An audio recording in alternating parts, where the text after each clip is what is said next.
Beyond hats and revolvers, the West was home to women who changed the game. Gang leaders, saloon owners, stage stars. We'll journey through 25 episodes of this frontier. Subscribe, hit the bell, and join us. From the stage to the desert, every step matters. Before dawn, Martha Jane Cannery was already wielding her rifle and riding out. With Army scouts, she crossed tough trails. At dusk, she led convoys, alert to the sounds of the plains. Her name even reached Wild Bill Hickok. When fever struck, she dismounted, cared for the sick, and showed that blazing a trail also means supporting those left behind. Daughter of a world on the margins, Belle Starr learned early how to play the game of the West. In her youth, she rode with Cole Younger and Jesse James, sharpening tricks that made headlines. Beneath the silk, she carried a revolver and authority. Trains stopped, safes fell. In 1889, a bullet silenced her. The shooter never appeared, and the mystery fuels her legend. Before becoming a legend, Mary Catherine Horany, daughter of a Hungarian doctor, tried to make a life on the Arizona frontier. Her striking face earned her the name Big Nose Kate, and she opened saloons filled with music, cards, and danger. There she met John Doc Holliday. When he was nearly jailed, she set fire to a storage house, threw the sheriffs off track, and freed him. The start of loyalty, whiskey, and gunpowder. When the stage lit up, the petite sharpshooter raised her rifle and silenced the crowd. In Buffalo Bill's show, Annie made the coin fly and shattered the metal before it hit the ground. At a gallop, she shot down dancing cards. From everyday folks to the Kaiser, everyone saw, talent belongs to no one. Each act left the question alive and a name etched in place, Annie Oakley. Mary Fields left her mark on the trails of the West. After years in a convent in Montana, she took on the mail route, becoming the first woman and the second black person to do so. Driving the stagecoach, she braved blizzards and ambushes, rifle in plain sight. She delivered letters, shared food and firewood, and in doing so, respect turned into affection as the town awaited her return. Caroline Tompkins grew up among horses and cards, learning tricks by lamplight. She left home and followed saloons from Texas to New Mexico. In El Paso, they say, she beat Doc Holliday. That's where Lottie Dino was born. High stakes, steady gaze. At every table, her story repeats the same message. Calculation beats bravado, and whoever reads the game controls the outcome. When gold set Cripple Creek on fire, Pearl DeVere built a place where the night had its own rules.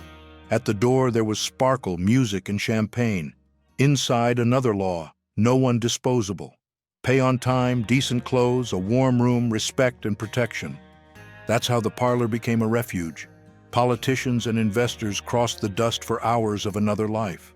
Laura Bullion left routine behind and embraced the dust of the trails alongside Butch Cassidy, the Sundance Kid, and the gang. She leapt onto train cars, chased locomotives, cracked safes under fire, and crossed borders disguised as a man. Arrested in 1901, she later resurfaced in Memphis, sewing in silence while her name kept echoing in saloons and train platforms. In old photos, Etta Place appears with a half-smile and silence. At the side of the Sundance Kid and Butch Cassidy, she moved through saloons and trails, ready to vanish into the crowd. With the Pinkertons on her heels, rumors pushed her south, onto ships and into new names. Since then, researchers have chased one question. Who was Etta, and why did she never return?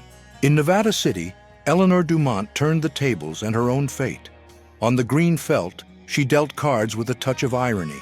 Each flip held the room, each silence measured the risk. She read breaths and stacked pots. Her fame crossed roads until it wore thin. Debt and dust closed in. With no gold left, she played her heart. In 1879, the chips went quiet, but the story kept spinning. Under the name William Cathay, Cathay Williams put on the infantry uniform and marched in the Civil War, enduring fever and wounds while hiding who she was. A medical exam exposed the secret, but the trail remained. Where doors were locked, she forged the key and proved that roles can be rewritten with persistence and vision for the future. When the frontier pushed into Paiute land, Sarah Winnemucca refused to stay silent. The daughter of chiefs, she learned languages, mediated with the army, and demanded promises be kept. Later, she traveled, built schools, and defended education in the native language. In Washington, her speeches created pressure and alliances, exposing injustices and guiding new forms of resistance. In the gold rush of San Francisco, Mary Ellen Pleasant built an empire. Her restaurants brought together bankers and politicians. While serving, she read the market signs and bought property and stocks. She moved through white high society, raised capital, financed abolitionist networks and John Brown's plan. Nicknamed Mammy Pleasant, she thrived and kept her mystery. At 17, Pearl Hart left Canada and headed for Arizona. With Joe Boot, she held up stagecoaches, blocking the road, taking the safe, disappearing into the desert. Soon her name echoed in saloons and unsettled the law. Captured, she faced a cell with no place for women and walked free after 18 months. The trail remained and pushed her legend forward in the imagination of the West. From a shop clerk in Wisconsin to the star of Leadville's dances, Elizabeth Baby Doe Tabor touched the dream when she married Horace, the Silver King. Silk, caviar, and headlines followed. In 1893, the panic brought down silver and the fortune. Widowed, she returned to the cabin. She sewed, welcomed the curious, and in a bundle of keys with no locks, she kept the echo of an empire. Alice Ivers stepped into the West and took over the table. Saloons buzzed, officers, mayors, and gunmen tried their bluffs and left broke. One night, a drunk soldier attacked the dealers. Alice drew her revolver and fired. She was arrested, tried, and acquitted for self-defense. The next day, newspapers spread her name and the legend passed through swinging doors. Ellen Watson came to Wyoming as a small rancher and became Cattle Kate. Each branded calf defied the cattle barons. Accusations, headlines, and ambushes followed. In July 1889, without judge or jury, she and her husband were hanged. Pamphlets fixed the story. Later, records revealed the crime was theirs. Her boldness was to fence, to raise, to survive. In 1870s Kansas, an inn broke the routine. Travelers dined, lay down, and some never woke up. While John and his son served, Elvira, behind the curtain, picked the target and gave the signal. The strike came, the body vanished, the table was reset. Excavations uncovered shallow graves. From the end of the clan, only rumor remained, lynched or gone in the night. Of humble origins, Margaret Tobin headed west. In Leadville, she thrived in the silver boom and gave blankets, medicine, and support to miners and their families. Years later, on a voyage, she boarded the Titanic. That night, she handed out life jackets, calmed passengers, and pushed Lifeboat 6 to turn back, a gesture that sealed her fame as the unsinkable Molly Brown. At the start of the 20th century, Susan Doc Susie Anderson traded offices for cabins high in the Colorado mountains. On horseback, she braved snow and wind to care for the isolated. One extreme night, by flickering light and with a worn scalpel, she performed surgery on a rough table, saved the patient, and by dawn, the valleys echoed with her nickname, the Brave Madwoman.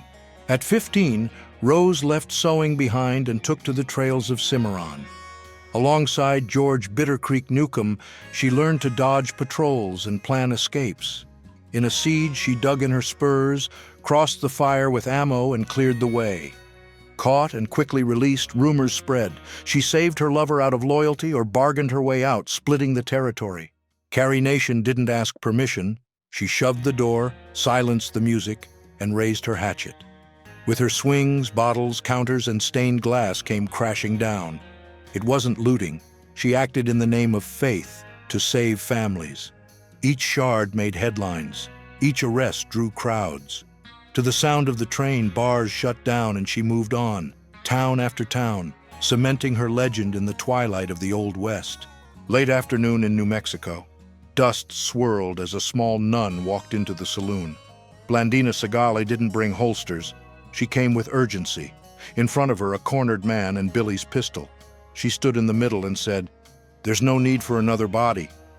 The bar went silent. Billy lowered the barrel, and the town understood that courage also chooses truce. On the way to California, Olive Oatman was crossing the desert when her family was attacked.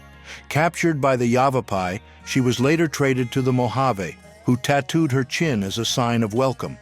Years later, soldiers took her back.